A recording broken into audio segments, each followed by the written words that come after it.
আসসালামু আলাইকুম রহমতুল্লাহি ওবরাকাত।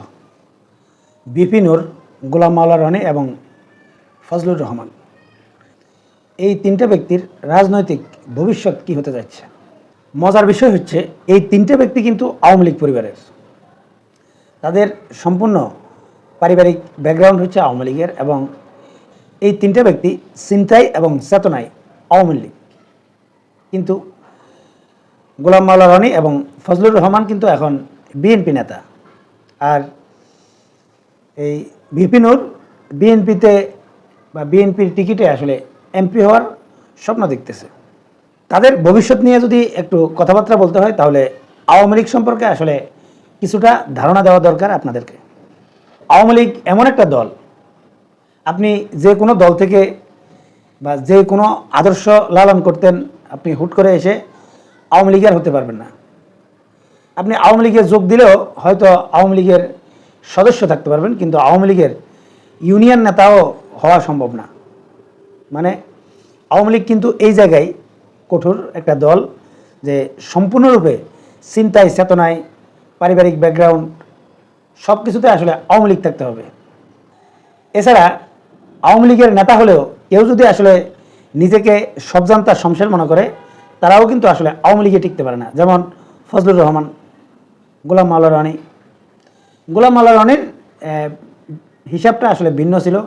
তিনি সালমান এফ রহমানের সাথে দ্বন্দ্বের কারণে আসলে আওয়ামী লীগ ছেড়েছেন, কিন্তু ফজলুর রহমান সবজান্তা শমশের ছিলেন, এই কারণে সে আওয়ামী লীগে টিকতে পারেনি।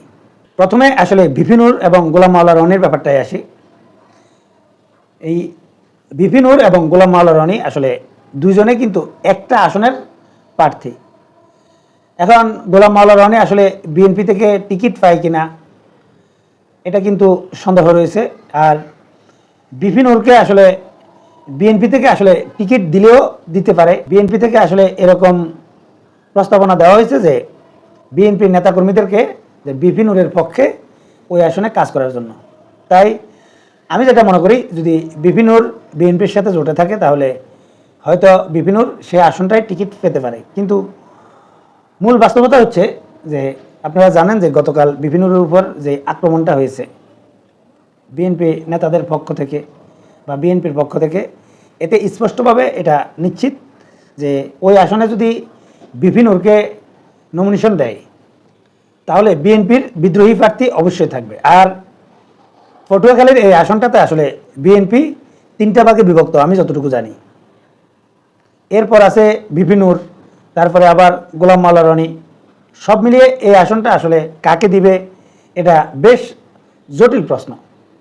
কিন্তু এটা নিশ্চিত যে ভিপি নূর যদি বিএনপির সাথে জোটে যায় এবং সেখান থেকে যদি বিএনপির টিকিট পায় বা সরাসরি যদি ভিপি নূর বিএনপির ধানের শীষ নিয়েও যদি নির্বাচন করে, তারপরেও আসলে আমার মনে হচ্ছে যে ভিপি নূর সে আসন থেকে পাশ করার সম্ভাবনা অনেক কম থাকবে। এর কারণ হচ্ছে বিএনপির বিদ্রোহী প্রার্থী থাকবে, এটা নিশ্চিত। এখন বিএনপির বিদ্রোহী প্রার্থী আসলে কয়জন থাকে সেটাও আসলে বলা অনিশ্চিত। এছাড়া গোলাম মাওলা রনি আওয়ামী লীগের এমপি ছিল অথবা আওয়ামী লীগ নেতা বা আওয়ামী লীগ থেকে বিএনপিতে যোগ দিয়ে বিএনপি নেতা হয়েছে, তার শুধু এই পরিচয় না, সে এই পরিচয়ের বাইরে সে একজন আওয়ামী বুদ্ধিজীবী বলতে পারেন। এছাড়া গোলাম মাওলা রনি আওয়ামী লীগ থেকে আসলে বের হলেও এই বিগত সময়গুলিতে গোলাম মাওলা রনি কিন্তু কখনো শেখ হাসিনাকে নিয়ে ন্যূনতম কুটুবাক্য করেনি। এমনকি 5 আগস্টের পরেও শেখ হাসিনাকে নিয়ে আসলে সে সামান্যতম কোনো কুটু কথা বলেনি। মানে হচ্ছে গোলাম মাওলা রনি এই 5 আগস্টের পর যে বক্তব্যগুলো দিচ্ছেন বা এর আগেও সে যে বক্তব্যগুলো দিয়েছে, তিনি কিন্তু বিএনপি এবং আওয়ামী লীগ দুইটা দলকে আসলে ব্যালেন্স করে তিনি বক্তব্য দিয়েছেন। মানে কেউ তাকে আসলে এই বিএনপিও মনে করতে পারবে না, আওয়ামী লীগও মনে করতে পারবে না, আর মনে করলে আসলে দুই দিকেই মনে করবে। মানে এভাবে তিনি তার বক্তব্যগুলো রেখেছে। তাই আমি যেটা মনে করি, যদি আগামী নির্বাচনে আওয়ামী লীগ যদি নির্বাচনে অংশগ্রহণ না করে, নিশ্চিতভাবে গোলাম মাওলা রনি স্বতন্ত্র থেকে নির্বাচন করবে। আর যদি আওয়ামী লীগ আগামী নির্বাচনে অংশগ্রহণ করে আর গোলাম মাওলা রনি যদি আসলে বিএনপি থেকে যদি টিকিট না পায় তাহলে সে আওয়ামী লীগ থেকে টিকিট পাবে, এটা নিশ্চিত। আর যেহেতু গোলাম মাওলা রনি অনেক চতুর একজন লোক, তিনি যদি আসলে বুঝতে পারেন যে তিনি বিএনপি থেকে টিকিট পাওয়ার সম্ভাবনা কম, তাহলে তিনি আওয়ামী লীগ নির্বাচন করলে আওয়ামী লীগ থেকে টিকিট নেবেন। আর যদি আওয়ামী লীগ নির্বাচন না করে তাহলে তিনি স্বতন্ত্র প্রার্থী হবেন। আর তিনি যদি স্বতন্ত্র প্রার্থী হন, এটা নিশ্চিত যে যদি ওই আসনে আওয়ামী লীগের কোনো স্বতন্ত্র প্রার্থী যদি না থাকে, তাহলে গোলাম মাওলা রনি আওয়ামী লীগের সবগুলো ভোট পাবে। তাই এই আসনটিতে আসলে বিপি নূর এবং গোলাম মাওলা রনির মধ্যে যদি আসলে ভোটের লড়াই হয় এবং জামাতের কোনো যদি প্রার্থী থাকে অথবা ইসলামিক দলগুলোর যে জোটটা হওয়ার সম্ভাবনা দেখছি, সেই জোটের কোনো যদি প্রার্থী থাকে তাহলে এবং বিএনপির যদি স্বতন্ত্র প্রার্থী থাকে, তাহলে বোঝা যাচ্ছে যে বিপি নূর এখানে আসলে সুযোগে পাবে না। এবং বিএনপির যদি স্বতন্ত্র প্রার্থী থাকে, সেও আসলে খুব বেশি সুবিধা করতে পারবে বলে মনে হয় না। তখন গোলাম মাওলা রনি এবং ইসলামিক যেই জোটের যে প্রার্থী থাকবে তার সাথে প্রধান প্রতিদ্বন্দ্বী হওয়ার সম্ভাবনা রয়েছে এবং এই দুই গ্রুপের মধ্যে আসলে মূল ভোটের লড়াইটা হবে। তাই আমি মনে করি যে গোলাম মাওলা রনির রাজনৈতিক ভবিষ্যৎ আমি যতটা উজ্জ্বল দেখতেছি, বিপি নূরের রাজনৈতিক ভবিষ্যৎ ততটা উজ্জ্বল দেখতেছি না। যদি বিপি নূর রাজনীতিতে টিকে থাকতে চায়, আমার মনে হয় বিপি নূর বিএনপির জোটের সাথে না যাওয়াই উত্তম হবে। সে জামাত অথবা এই চরমোনাইকে বেছে নেওয়া উত্তম হবে।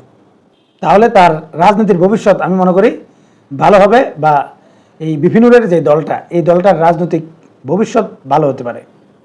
এবার আসি ফজলুর রহমানকে নিয়ে। আপনারা জানেন যে এই ফজলুর রহমানের যে আসনটা, এটা হচ্ছে সাবেক রাষ্ট্রপতি আব্দুল হামিদের যে আসন সেটা, এবং এই আসনটা আসলে সম্পূর্ণরূপে আওয়ামী লীগের ঘাঁটি। ওই আসনে আসলে আওয়ামী লীগের যদি কোনো স্বতন্ত্র প্রার্থীও দাঁড়ায়,